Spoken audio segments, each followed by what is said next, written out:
Salut tout le monde. Aujourd'hui, on plonge dans un sujet unique. Le croisement entre la foi et le football. Le 21 avril 2025, le monde entier a pleuré la disparition du pape François. Son décès à l'âge de 88 ans a bouleversé non seulement la communauté catholique mais aussi le monde du sport et en particulier le football italien. Le pape François était bien plus qu'un chef spirituel, c'était un homme du peuple. Connu pour son humilité et son profond attachement aux marginalisés, il était aussi un fervent supporter de football. Supporter du club de San Lorenzo à Buenos Aires, il parlait souvent du ballon rond.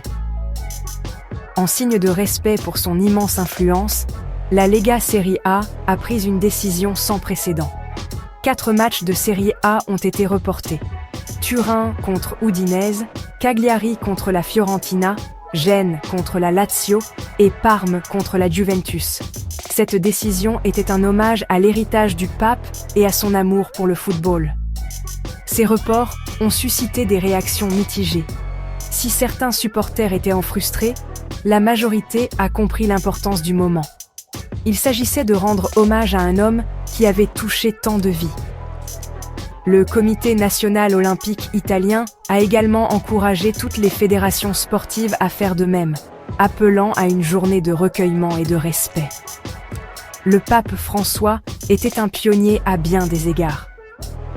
Le premier pape jésuite, le premier originaire des Amériques, et le premier à choisir le nom de François.